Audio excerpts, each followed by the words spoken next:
How wrong can a little wish go? I love you. I love you. I love you. Well,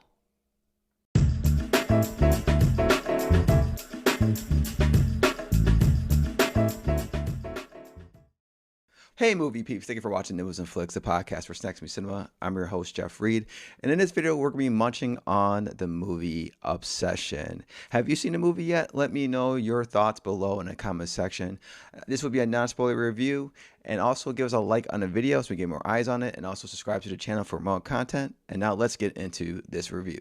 The movie is directed and written by YouTuber Curry Barker. He runs the channel That's a Bad Idea and had some really cool short films on YouTube, especially with his one film that he made. It was called Milk and Cereal. The film centers around Bear, played by Michael Johnston, who is obsessed with his friend Nikki, played by Inde Navarrette. And after breaking a mysterious Wish Willow to win his crush's heart, a hopeless romantic finds himself getting exactly what he asked for, but soon discovers that some desires come at a dark, sinister price that spirals out of control in a hurry. When I first heard about this movie, I was very intrigued because we all have made wishes before, and even for something or someone, and sometimes it goes horribly wrong. So this movie was very relatable, and I'm sure it's relatable to other people too, and that's what really sparked my interest in this movie. And this premise in this movie, like, we've seen it before, it's nothing new. We've seen it in Wishmaster, we saw it in Monkey's Paw, but this is kind of executed more in a fresh kind of take, and it's funny and it's generally creepy as well. It even got high praises this year at the Toronto International Film Festival for its bleak horror and also dark comedy. So the question is, does this movie match all the hype when it comes to this film? Well, let's talk about it.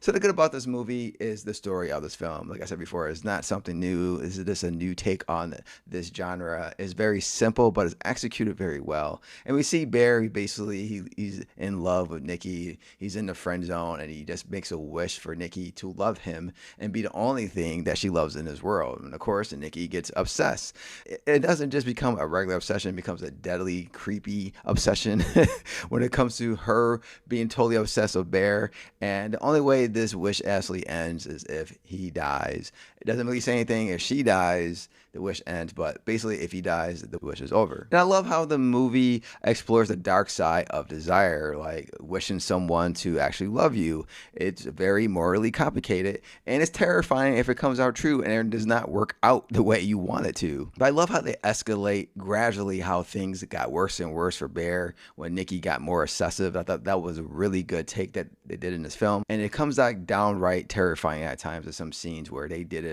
this masterful job. We'll talk about that more in the production part of this film.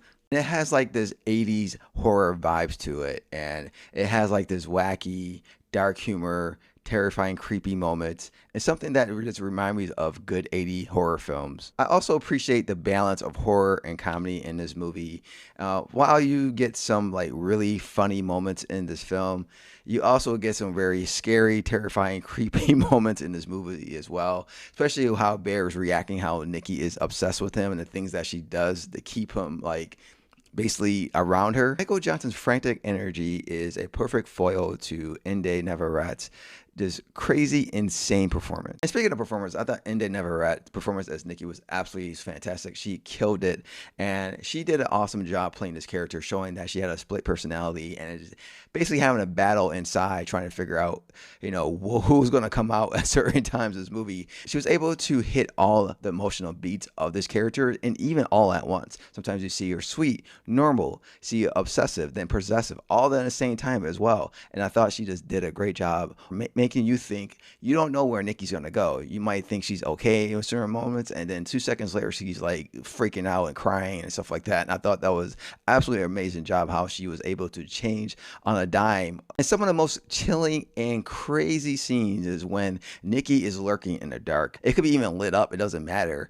I just thought that she did a good job where she could be in a room, and you've seen it in the trailer where they're in bed or in the bedroom basically, and she's hiding in the corner in the dark, and she just spooks out. She's popped out. I thought what she was doing with that was really good, playing this crazy, like, demented person who's just completely obsessed of this person, and knowing that this guy is in the friend zone. He knows he's in a friend zone, but he's getting the girl he always wants. And just to see her just acting like this is absolutely just amazing watching these two. And I thought, like I said before, Inde Navarrette was absolutely fantastic in this movie. I thought she hit every cylinder that she needed to do in this film.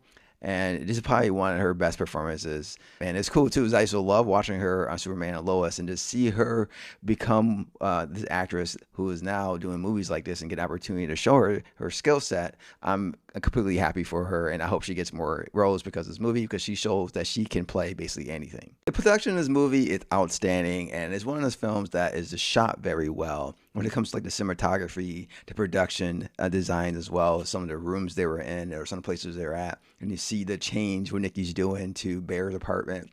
And also when it comes to like the shooting elements too, there's scenes where they use certain angles and transitions, and they also use like close-ups to show emotion. They show like long shadows to basically try to hide Nikki's face when she's in a well-lit room and her face is completely dark, and you can't see her expression or anything what's going through her mind.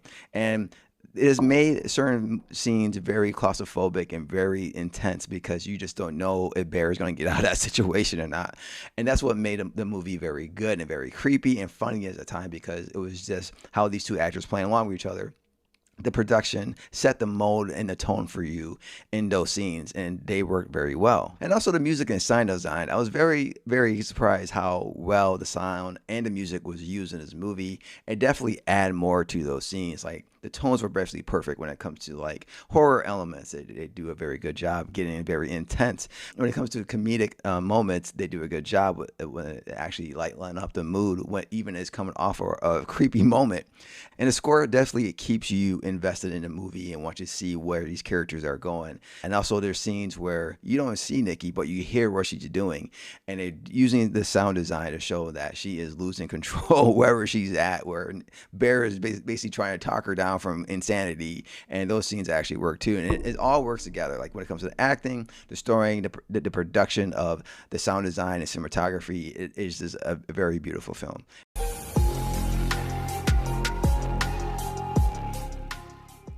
The bad about this movie is it's not perfect, but there are some flaws. It's like small nitpick flaws. Yes, it has like the horror tropes in this film where sometimes you think things are going well and you know something's going to happen because the music is letting you know something's about to happen, because you're getting all relaxed, and it's like no, it's time to get intense. So you definitely feel that those horror tropes in this movie, but they're not bad. They're actually very executed very well. The story is predictable. Like I said, it's a simple story. The story can go either two ways while you're watching this film, and you can either pick one of them or both, but you know where it's going, and it does lead up to that. But I'm okay with that because, like I said, the execution was good. But I can see some people saying, man, I already know what's going to happen.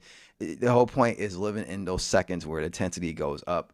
And that's the moments that you're really cherishing while you're watching horror films. With all the flawless things they were doing when it comes to like the production of this film, there's one thing in this movie that I was like, come on now, we can do better than that.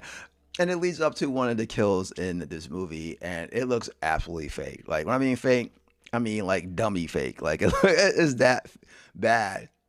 But the whole lead up, like it was a flawless scene of just seeing these two characters talking, developing the characters, and the kill was great too. It was just the way they did it. Like they used something in this film, and you know it's not real or a person, and it just looks off. But it's still not bad. It's still a very good scene. It's just funny how they did that. I guess they didn't have a budget for a stunt person or something, but it looks bad, but it's also funny at the same time. And the last thing about this film, it does feel a little long in the tooth. I say maybe 10-15 minutes could be shaved off this film. It does go a little bit long on the third act, and you kind of just want to see things wrapped up. And it takes their time. I think it takes its time a little bit too long. I think you'd be satisfied. You do feel the runtime in this movie. And I think certain scenes and certain things could be kind of shaved down maybe a little bit. But honestly, I don't know what you can really take out or what you can actually shave down, because most of those things that was going on, especially those tense moments, you're all in. It's very fun to watch those moments. So I don't know if you take away the downtime because you actually need a downtime, kind of separate all that craziness going on. But either way, I do feel like the third act felt kind of long, and maybe you could have shaved maybe little, 10 seconds here, 10 seconds there, 5 seconds here on some scenes, and maybe the lag or the runtime would have felt more fresh and more consistent and not too long.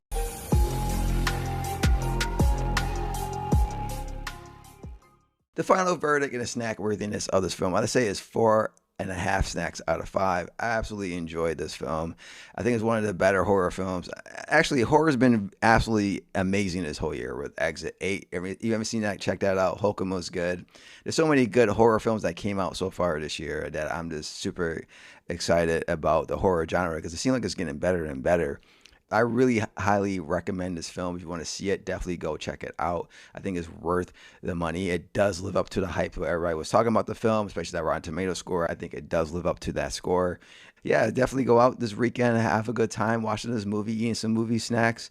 Thank you for watching the video. I really appreciate you taking your time out your day today to watch this video. Don't forget to like the video. Also help us get more eyes. And also subscribe to the channel because we're uploading more stuff on the channel as well. We'll be doing Is God Is. And also, we are doing like a goodie bag giveaway from our CinemaCon stuff that we got. So make sure you check that out. Just go to our post. It's going to be there to see what the rules are. And if you're interested to get all that goodie stuff, just send us your answers and maybe you'll win the prize of all that good stuff. But until then, thank you for watching.